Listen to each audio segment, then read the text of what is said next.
Oi, gente, tudo bem? Voltei. Agora acho que eu vou fazer toda sexta, hein? Né? Sextou. Sextou. Então, como é que vocês estão? E aí? Me conta. Bom, hoje eu tô aqui pra continuar aquele papo que a gente teve sexta-feira passada, que é sobre a fé, tá? E geralmente quando eu vou falar disso é porque eu já vivi alguma situação parecida, então eu posso ajudar vocês de alguma forma, né, naquilo que a gente tá falando. Gente, eu só arrumar aqui, porque eu deixei o negócio torto. E aí, voltando. Hoje a gente vai falar sobre um livro de Abacuque, tá? É um livro da Bíblia, no Antigo Testamento, tá bem?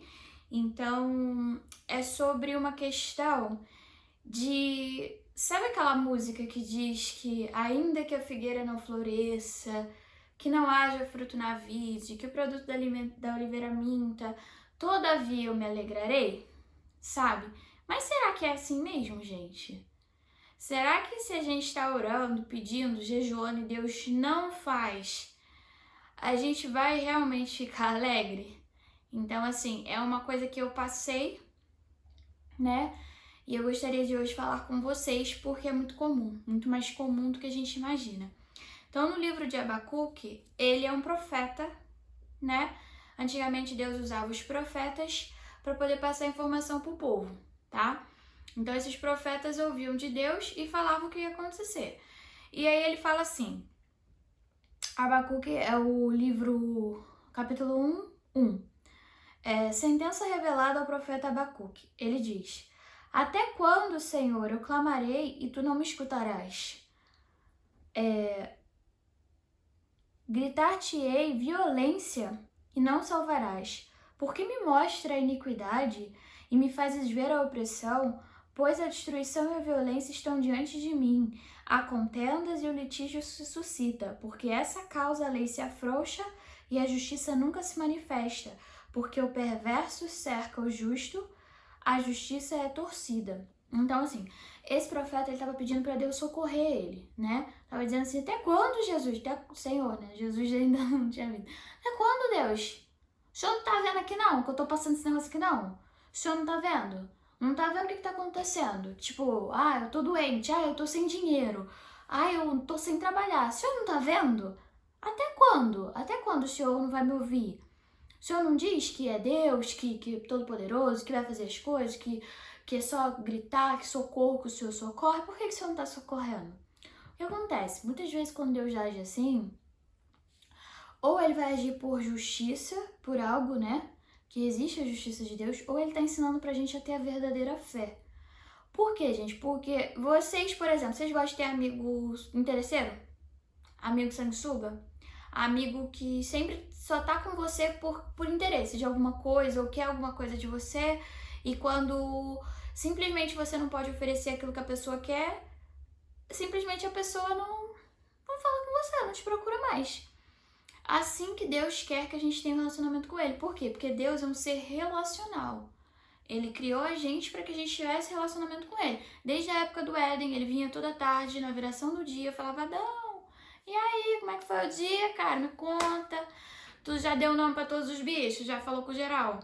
Isso aí, muito bem, meu garoto. Então, assim, todo um tipo de relacionamento. Só que aí, tipo assim, você só vai falar com Deus quando você tá precisando de alguma coisa. Não, ele não quer esse tipo de relacionamento. Ele é um pai amoroso. E um pai amoroso quer um relacionamento com a gente independente das circunstâncias, né? E o que esse livro de Abacuque nos ensina é que muitas vezes Deus não vai vir salvar a gente. Não vai, porque o plano dele é maior que o nosso, os pensamentos dele são diferentes do nosso. Então a gente tem uma limitação muito grande. E a gente tem que ter uma fé firmada no caráter de Deus, entendeu? E não na questão de, ele vai fazer ou não vai fazer. Então essa música, eu fico preocupada até que as pessoas cantam essa música, mas não vê o significado. Porque você fala: ainda que a figueira não floresça, ainda que não haja fruto na vide, que o produto do aliveiramento, ou seja, pode estar uma tragédia que for, Senhor, todavia eu me alegrarei. Gente, essa alegria não é fácil de ter. Essa alegria só é possível ter se você conhece Deus, sabe o caráter dele e sabe que ele Por mais que você veja tudo desmoronando na tua frente, coisas que você não esperava acontecendo, você tem que crer que ele tá no controle de tudo, entendeu? Então, assim, a minha Bíblia é a Bíblia da mulher, ó. Uma Bíblia assim, e ela tem uns rodapés que falaram muito comigo, sabe? Então, assim, e aí ela tá dizendo, né, apesar do profeta ter declarado anteriormente a certeza do amor de Deus para com seu povo, ele começou a duvidar do caráter imutável de Deus. No governo divino do universo, a inteligência e a fé de Abacuque enfrentaram um problema moral para o qual ele não pôde encontrar uma solução. Como muitos em meio à perturbação, ele perguntou, por que Deus não age? Por que não faz alguma coisa? Abacuque estava profundamente preocupado com a ameaçadora situação internacional do declínio espiritual de Judá e a hesitação de sua própria fé. Então, assim, e Deus, ele respondeu assim, ô Abacuque, avisa aí pro pessoal que vai piorar mais ainda, porque eu tô mandando juízo, eu tô mandando, tipo assim, né, hoje a gente vive graça e misericórdia, a graça é o favor merecido, e a misericórdia é o castigo que eu deveria levar, eu não vou levar, porque Deus teve misericórdia, mas antigamente não, tipo assim, não é antigamente, gente, Deus não mudou, ele é imutável. Só que quando Jesus veio, a gente pôde viver essa experiência, né? De ter o Espírito Santo dentro da gente, de também entender que existe graça e misericórdia. Hoje somos salvos pela graça, né? E aí Deus estava fazendo juízo, falou, não, vai piorar muito ainda, vai piorar, vai ficar ruim o negócio aí, porque esse povo tem que aprender as coisas. E aí ele fala, né? Deixa eu ver aqui, onde está a parte? E aí ele conversa com Deus, né? E fala, né, que Deus... Aí Deus conversa, fala, ó, esse povo fez isso comigo, fez isso, aquilo. E aí o que a gente tem que fazer? O que a gente tem que fazer quando acontecem esses momentos difíceis? A gente tem que transformar a nossa dúvida em fé. Cada vez que a gente se relaciona com Deus, se aproxima mais dele, ele vai se revelando a gente. E outra coisa, gente, quando você tá no centro da vontade de Deus, quando você tá obedecendo a Deus, não é pra você ficar confortável, maravilhosa. É prova, é tentação, é perturbação. Por quê? Porque Deus gosta de fundamentar a gente. Então ele gosta que a gente tenha uma fé firme nele, pra aí depois, quando acontecer as coisas, a gente não se estressar, sabe? Não entender que, tipo assim, cara, ó, tá tudo errado, vou viver em negação. Eu vou viver em, tipo assim, meu Deus, tá tudo errado. Porém, eu não vou duvidar, entendeu? Tem uma parte aqui que fala assim, acho que é essa aqui, ó, que fala assim, ó, a resposta de Deus nos faz lembrar que os seus caminhos não são os nossos caminhos. Quando nós, como profeta, perguntamos onde está Deus e se ele se importa conosco, é justo. E devemos nos esforçar para crer em sua integridade, mesmo que todas as evidências mostrem o contrário. Então, assim, o ser humano, ele é assim, quando você tem um amigo, você quer confiar nesse amigo, ele tem que fazer o quê? Ele tem que ser confiável. Então você confia numa pessoa conforme ela vai demonstrando para você que ela é confiável. Com Deus é diferente. Por quê? Porque a fé, né, é diferente. É a certeza das coisas que se esperam e as provas das coisas que não se veem. Então o que acontece? Quando Deus quer que a gente tenha fé, é quando tudo tá errado. Tipo assim, tá tudo ao contrário. Mas eu faço assim, ó, tô entendendo nada não, hein? Acho que o senhor tá meio, sei lá. Mas é entender que Deus tá ali agindo. E aí, o que Abacuque fez no final desse livro? Ele transformou a dúvida dele em fé. Por quê? Abacuque aceitou a desgraça por vir, crendo que Deus estava no controle e que a justiça prevaleceria no final. Seu amor por Deus não era baseado no que o Senhor daria a ele. Mesmo que Deus enviasse sofrimento e destruição, ele se alegraria, não nas circunstâncias, mas no Salvador que é soberano. Né, fortaleza sua. Com os olhos fixos em Deus, Abacuque pôde colocar a invasão dos babilônios na perspectiva certa. O profeta encontrou um espírito de fé e alegria nasceu dessa experiência espiritual tão traumática, né? E o hino de fé é essa oração dele, né?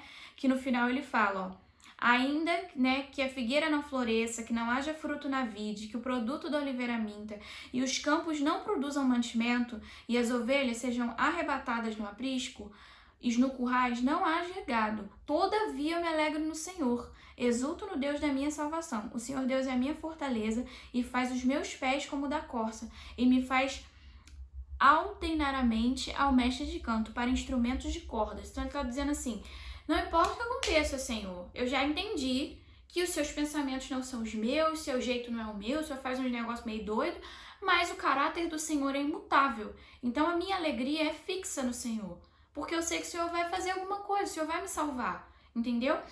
E aí tá dizendo aqui, ó, a alegria de Abacuque estava totalmente apoiada em sua confiança em Deus, como aconteceu com o profeta. Nossa confiança em Deus cresce à medida que passamos a conhecê-lo mais intimamente, dia após dia. E a fé verdadeira implica em amar e servir a Deus, independente das circunstâncias. Abacuque aprendeu que o medo se tornaria fé quando ele dependesse de um Deus digno de confiança. Essa fé, por vezes, trouxe alegrias indizíveis. Abacuque descreveu os pés como os de uma corça, tomando seu caminho em meio a tantos problemas, mas firmados, pois eles estavam seguros. Essa é uma imagem de vitória e triunfo nos tempos incertos, né? Quer tempo mais incerto do que a gente está vivendo?